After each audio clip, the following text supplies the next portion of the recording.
Today on Dr. Phil. My mom fakes multiple personality disorder. My disorder is real. Is it mental illness? I told you it wasn't going to be a dog and pony show. I assume I'm talking to Emmeline. Yeah, what do you want to know? An excuse for bad behavior? You've been blackout drunk while babysitting. If I was interviewing a nanny, you would not be on the top of the list. Or something else? Let me tell you guys what I think is going on here.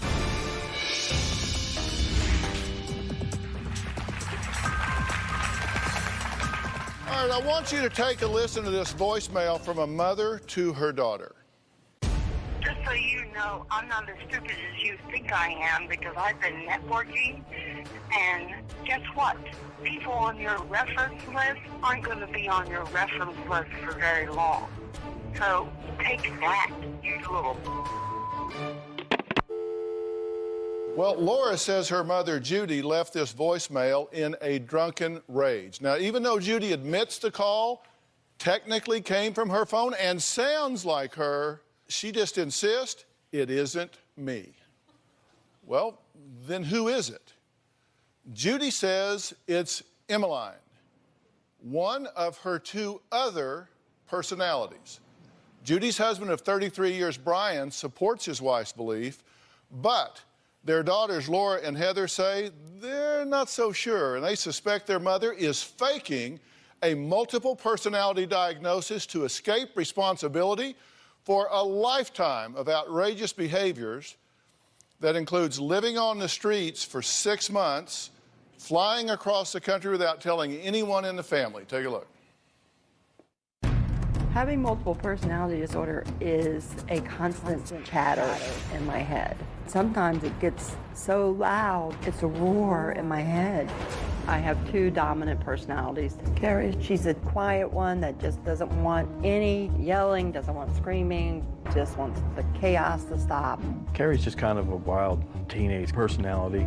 She's fun-loving. Emmeline is another part of my mind that does not like my husband. She doesn't like the way my children treat me, and she lashes out at that. You never knew what was going to happen next. It goes from nice and sweet to anger. Emmeline's behavior is such that I just want to get away from it. I feel like I'm throwing Emmeline under the bus. Okay, I got a relationship with her too. She's part of my wife, Judy. Emmeline's always around, always lurking. She's closer than you think. I can hear her in my head saying, he's setting you up. Emmeline has done some horrible things. One time, when Judy spiraled out of control, she left me for another man.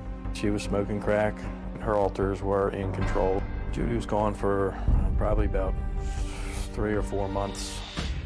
Sometimes I have no hope that it will ever go away. And it's just so frustrating. It's just so hard. There have been times where I just felt like throwing my hands up in the air and saying, I'm done. Well, Judy says that Emmeline and Carrie are real, and she's not making them up. But Laura and Heather feel their mother is using these alters, as they're called, to cover up the real issue, which is a major drinking problem. I feel like my mom fakes multiple personality disorder. It's her scapegoat. My disorder is real. It happens to me. I can't stop it. If it's legitimately true and she has multiple personality disorder, she needs to be locked up somewhere because she's a danger to society. I don't think my mom struggles with multiple personality disorder. I do believe she struggles with alcohol abuse. I drink to self-medicate because I have my mental health issues. I have a lot of chatter in my head, and one of the reasons I drink is to tone that down. When I drink, things get out of control, way out of control. What my mom does is buy a big, huge gallon of wine, and she will drink all of it in under 30 minutes. My mom drinks to the point where she just passes out. When Judy drinks, Emmeline takes over, and Emmeline will still drink and drink and drink. There are days where I remember what happened, and then there are days that I don't remember. I head for the hills when my mom's drinking because I don't want to deal with it. I've cut all contact with my mom. I stopped talking to my mom 4 months ago, and I was afraid of what she was going to do next. They had enough of the drama and the chaos. This is all just so upsetting. I just want to be able to have my daughters back in my life. I feel like somebody's taken my heart, just ripped it out. Okay, I just want to jump right into this because I have so much that I want to cover today. You believe that you suffer from a mental illness, multiple personality disorder, which is currently referred to as dissociative identity disorder, and you feel like you have that. Yes, sir. I do. So on the one hand, you feel like it's not you, Judy, that necessarily is offensive to their sensibilities, but instead an alter you have, Emmeline. Is that accurate, what I just said? Yes, sir, it is. Okay. And I'm not trying to be smart-aleck about this at all, but you need to tell me who I'm talking to right now. Judy. Okay, and how will I know that? How will I know if Emmeline decides to take over this conversation? I hope that she won't, but if she does,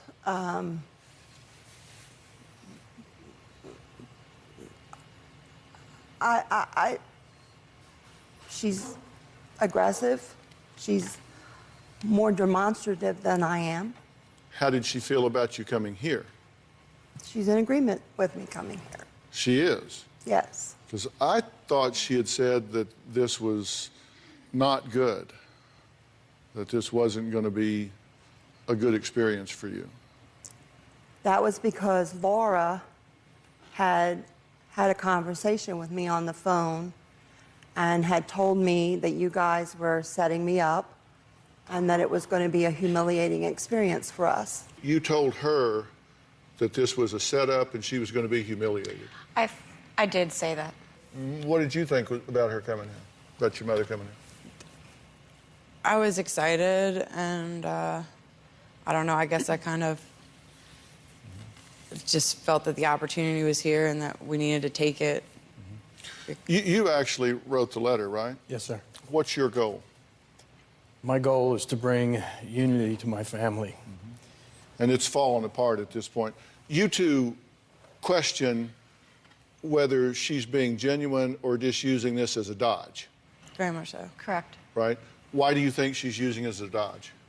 It's just really when she does something that has just gone completely overboard, all of a sudden she has multiple personality disorder again. So I don't buy it.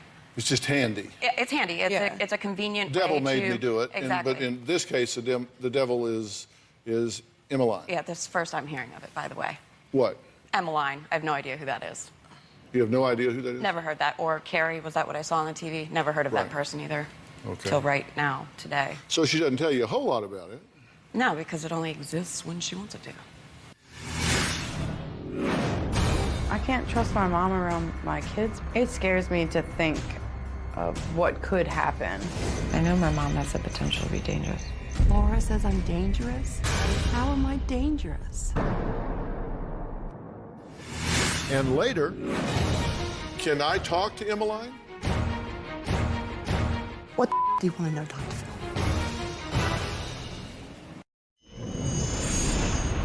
I do not want my mom around my daughter. I can't trust my mom around my kids. It scares me to think of what could happen if I were to leave my kids with my mother. I mean, I can't put them in what I would consider potentially be harm's way. The reason Heather won't let me see my grandchildren, to quote her, is because she's seen too many Dr. Phils to trust me with my grandchildren. The story captivated the nation and broke hearts. Deborah Dennison suffered from severe mental illness. Her behavior was so erratic, she was forbidden to be alone with her own grandchildren. I mean, if Heather wants to go there with me, I'll go there with her and Dr. Phil in a room off camera. I know my mom has the potential to be dangerous. Laura says I'm dangerous? How am I dangerous? Once I drove right over to get my daughter, whom she was watching. She was drunk, passed out, laying in the floor, and my little daughter's just you know, year-old teeter-tottering around the apartment. I couldn't believe it. Since my wife is not allowed to see my grandchildren, out of respect for her, I have chosen not to see my grandchildren as well. I have the most beautiful grandchildren in the world. Oh, they mean everything to me. I'd rather be dead than go the rest of my life without seeing my grandkids. It's just not fair. It's not right. I'm not dangerous. You feel like she should not have access to the grandchildren because...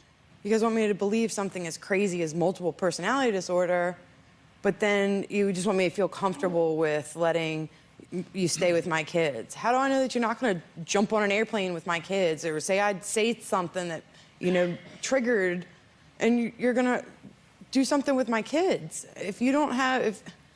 I mean, I understand, Dad, you say Judy would never do that, but how am I guaranteed that I always have Judy when she's alone with my kids? How do you answer that? I raised them, and I had multiple personality disorder. That was real normal. I don't want my kids to know what it's like to go in and out of a hospital, like, to visit your mother behind a locked ward. I don't want them to have to go see Mama. Do you know why I did that? I put myself in a hospital because I did not know whether I had the potential to hurt you or not. And I needed to find out if I did. To find out what was wrong with me. Exactly. I don't want that for my kids. I don't want them to have that experience at all. Okay, well, they said they had not heard details about these alters that you have. Right. And if you want them to understand this, right. I want to educate them some. I did not purposely tell them about this when they were younger, because I didn't want them to go out into a neighborhood and say, my mom has multiple personality disorder, so then that they would get teased about it. Okay, well, we're all adults now, and this is a really big neighborhood. So it's time to just get it out there, right? Yes. You agree with that? I do. Okay, so Emmeline, and I think this is what you've told us, is in her 40s, is a smoker, is physically violent, is threatening, uses profanity, left-handed. Yes. Street smart, amoral, manipulative, aggressive, and protective. Yes. And then there's another alter, Carrie, that you say is a teenager and is an integration of all of the past teen personalities, because there have been, I think, at one point, 20 identified personalities. At one point there was, yes. Okay.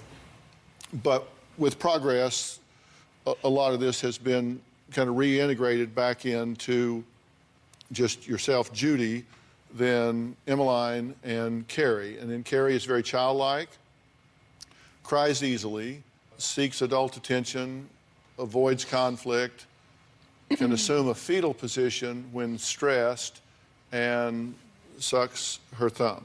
Yes. Correct. Okay, now, as I was going through that, you became agitated and a bit emotional. Tell me what's going on.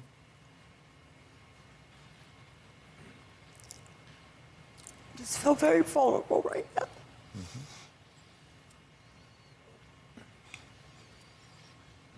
You feel at risk? In what way? Putting a lot on the line here. Do you believe that I'm taking this seriously? Yes, sir. I do. Do you think I know what I'm doing? Yes, sir. I do. You know she's an alcoholic. Do you buy her alcohol? I have, yes. What the hell are you thinking? And later, I assume I'm talking to Emmeline. What do you want to know? Why do you need to exist? To keep Judy from killing herself.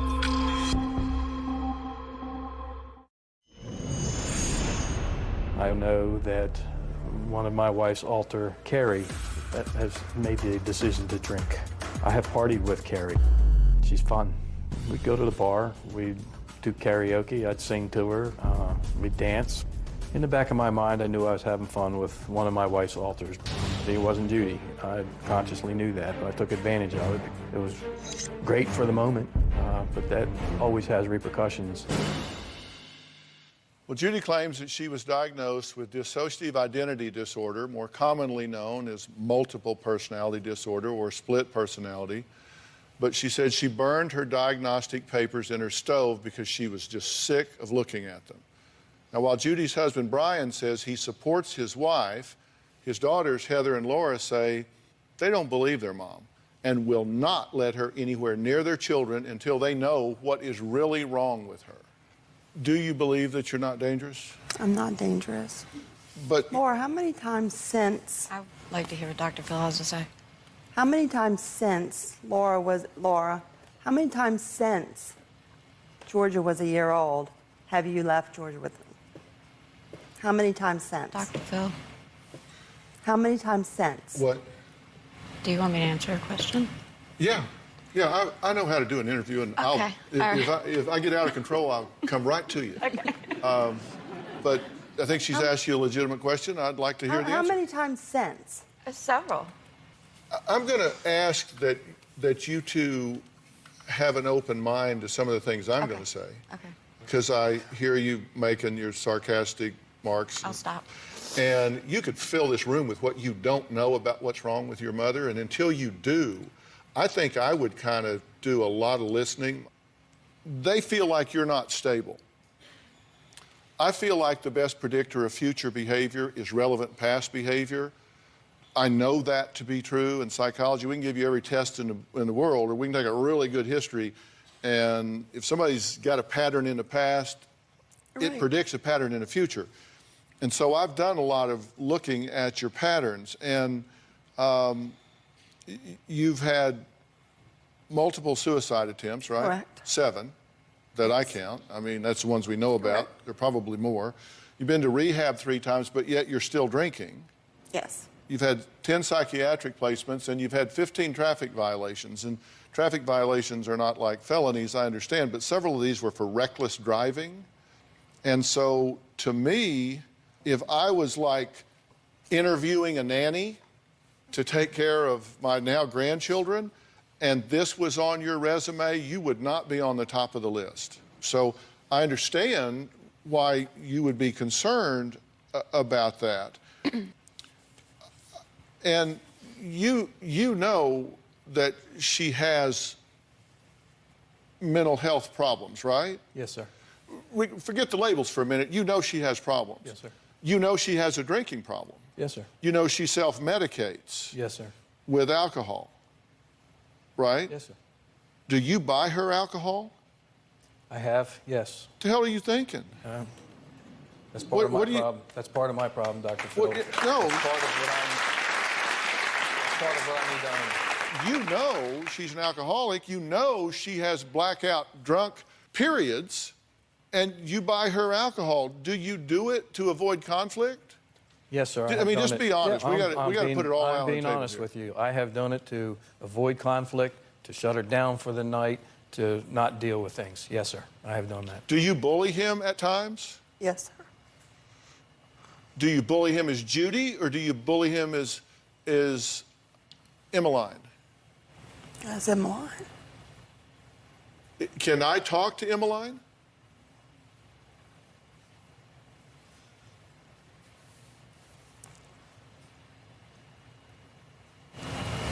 Yes, sir. What the do you want to know, Dr. Phil? I assume I'm talking to Emmeline.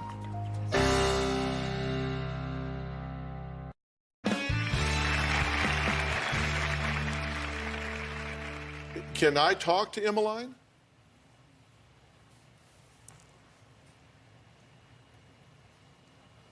Yes, sir. I want to talk to Emmeline. I want to know what her thinking is about this.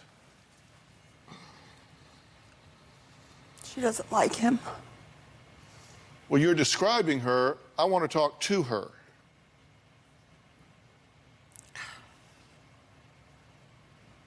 She doesn't want to. That's not gonna happen. I'm sorry? It's not gonna happen. That's okay. I mean, if somebody's involved, I want to talk to him. And if she doesn't have the willingness or the guts to step up and talk about it, okay, I get it. But she bullies him, right?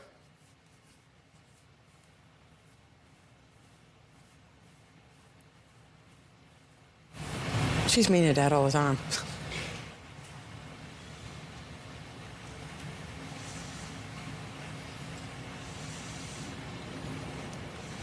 Speak up if you want. You just need to shut the okay, and leave me alone. Oh, God, here we go.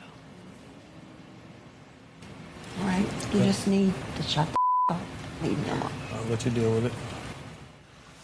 Okay, I told you when we came here, I was not a dog and pony show. And it wasn't going to be a dog and pony show. I told you that. okay, now talk to me. What the do you want to know, Dr. Phil? I assume I'm talking to Emmeline.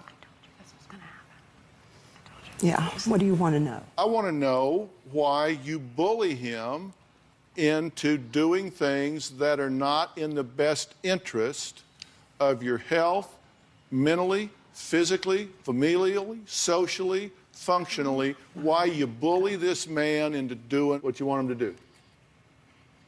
Because he doesn't listen to Judy. He doesn't take care of her. He doesn't respect her. Do you? Probably not. Probably not. Judy says she'll take one drink and you finish the bottle. True or false? True. She's telling the truth. So you're criticizing him for not taking care of Judy, and you don't either. True? So maybe you need to clean your act up.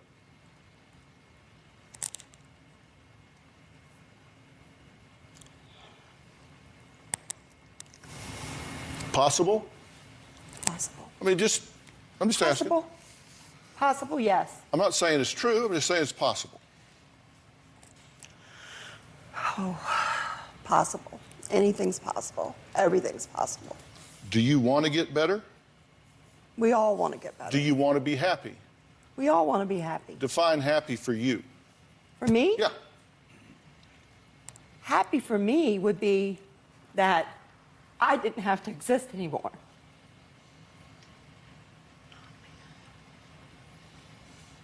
What is your necessity? Why do you need to exist? To keep Judy from killing herself.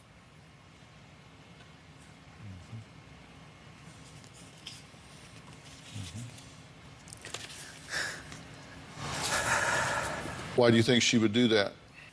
Because she's angry. How about you? You angry? Angry all the time. Well, you have that in common.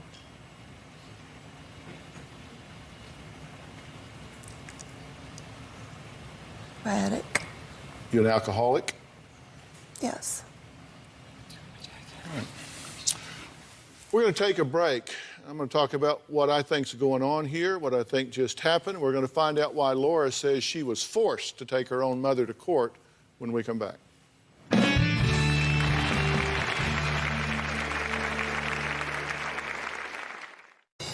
had to terminate my mother. She left me many threatening voicemails. I'm not telling to stop supporting you. Judy would never make threats like that. Emmeline was the one that was making the threats. The doctor that diagnosed my mom was probably a quack doctor. She will do everything there is to convince everyone around her, family members, friends. She had some sort of illness. My mom will go from doctor to doctor to doctor until somebody agrees with her. Well, Judy has been living with multiple personalities for most of her life, according to her. This is how she experiences her existence. Her two daughters, Laura and Heather, say they wonder if their mom is faking this diagnosis to escape responsibility for her unpredictable behavior, such as leaving their father for 6 months to live on the streets as another personality named Emmeline. Now, this past May, Laura says she was forced to take her mom to court after Judy contacted Laura's clients to try to destroy her business. Now, Judy says, okay, the calls took place, but she says it was not her. It was her alter, Emmeline. Take a look. I own my own business. My mom worked for me as an administrative assistant. In the evening, if I wanted to have a drink, that was my choice. She would come into work and I would sense she was hungover. My occasional glass of wine escalated to 2 bottles of wine a night. Clients complained to Laura that I sounded intoxicated on the phone. Laura got fed up with not being able to control me. I had to terminate my mother. I feel betrayed by her. I feel like she slapped me in my face. She left me many threatening voicemails. People on your reference list aren't going to be on your reference list for very long, you little. I had to take my mom to court, and a judge did grant an injunction in my favor to prohibit her from continuing to attempt to destroy my business. I don't know about the messages because I think Emmeline left the messages. Judy would never make threats like that. Emmeline was the one that was making the threats. I think it's absurd. Okay, you agree that what happened was like really bad, right? Yes, sir. Okay. Can you tell me who I'm talking to right now? Judy. Okay. Let me tell you guys what I think is going on here. First off, let's get one thing very clear. This woman is not faking. 100% guarantee this woman is not faking. She is not a malingerer. She's not someone that mimics a disorder, mimics a behavior, mimics something in order to escape accountability, get attention, escape culpability, or whatever. She's not someone that makes this up for sympathy or attention. She's not a faker. Now, also, I have to say in the same breath, I don't think she has multiple personalities. I think that's really good news. Yeah, no, it's great news. It's really good news. But I think we all have a range of conduct and behavior, and we have. You ever had like a really bad day? Yeah, oh yeah. Where you just wake up and get your bitch on before. I mean. You know, yes, we do. You know, we all have that to some degree, and mental health and mental illness often lives on a continuum. You know, you're kind of moody, or like really moody, or like just really out of control. We move up and down in terms of our identities, and at times things become so painful that we do what's called dissociate. We like clip off. I mean, oftentimes, for example, when I've talked to rape victims and say, what was your experience during the attack? They say, and I was gone. I dissociated. It was like an out-of-body experience. It was like I wasn't even there. And you often have people detach in that way and get away from what's going on. So, number one, I do not believe that this lady is faking, or that she is malingering, or she is doing this just as a way of being interesting at all. So your judgment of her, in my opinion, is so misguided, I can't even begin to tell you. But then at the same time, I said, I don't think she has multiple personality disorder. I've never, ever seen what I could verify to be a case of genuine split or multiple personalities. There are many therapists who see dozens of them. And there's a real controversy about whether it exists or whether it doesn't. My position is it just doesn't matter. it doesn't really matter because, I mean, it's all about labels, and labels are all about insurance reimbursement, frankly. So they force us to assign something to somebody so we can submit it for payment. And I truly believe that in the 80s, Judy went to see a therapist who believed in multiple personality disorder. I believe that. In such a way that this became what is called, in my opinion, iatrogenic. And iatrogenic is an illness or disorder that is caused or suggested by a physician, medical examination, or treatment. Like, for example, if I operate on your knee and there's a scar there, that scar is iatrogenic to the surgery. It is caused by the treatment. It's there because of the treatment.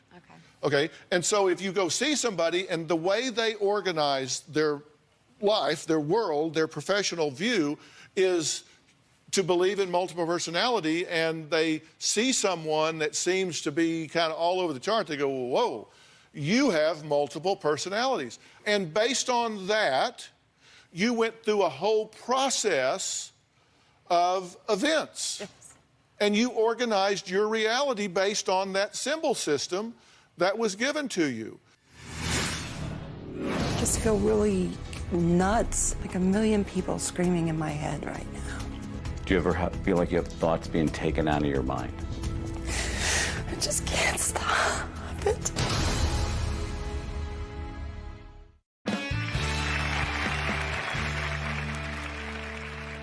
I asked you to spend a few hours yesterday with Dr. Charles Sophie's preeminent psychiatrist.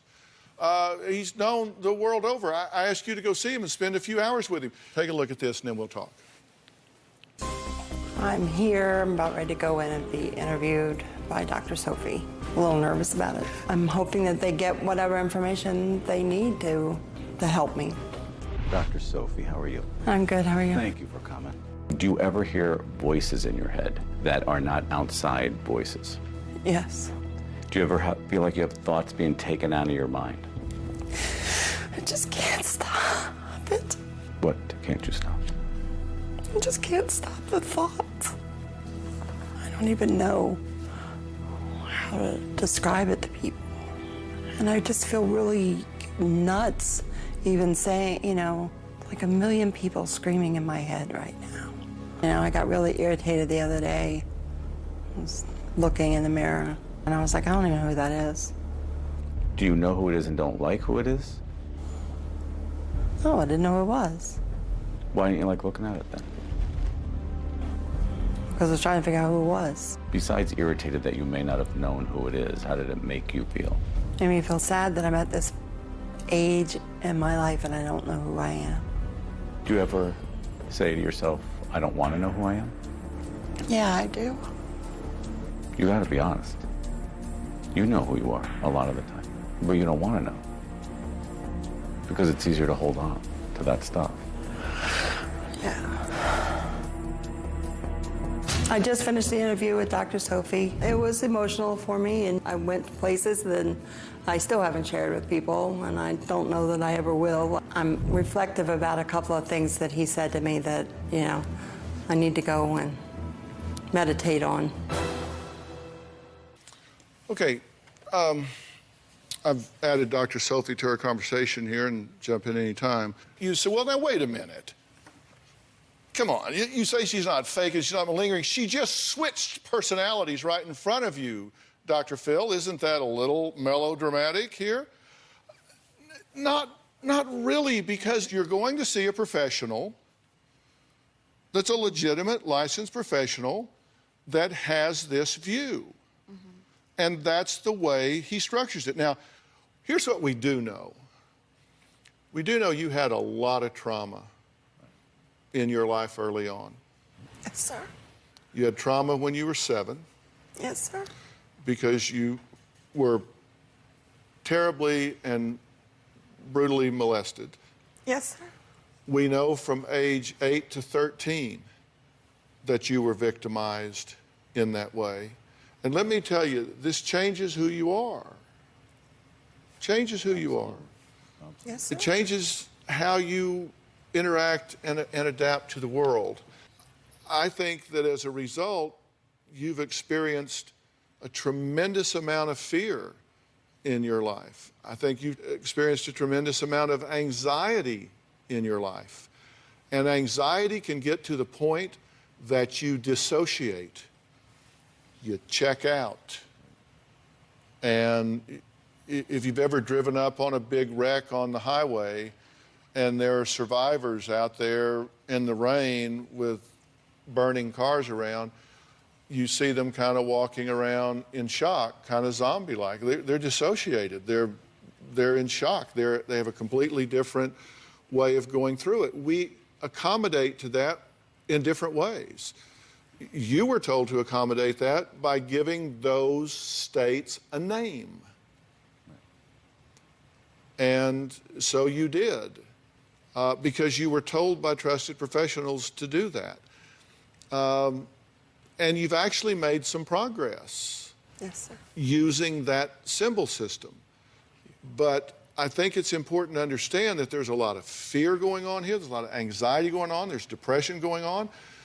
There's alcohol abuse going on.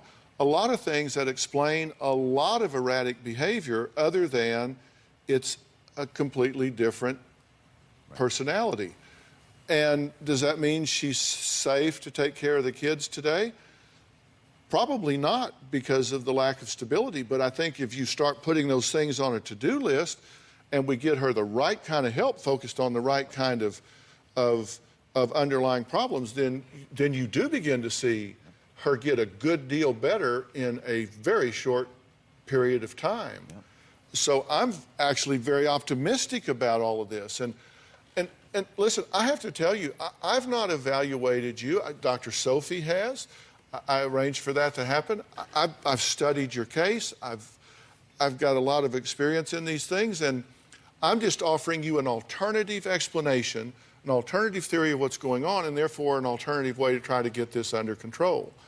I think you do suffer from severe and debilitating mental illness, but it's treatable. Now, what does this mean for the family, and what do they need to do? I'm going to talk about that and what's really going on here right after the break.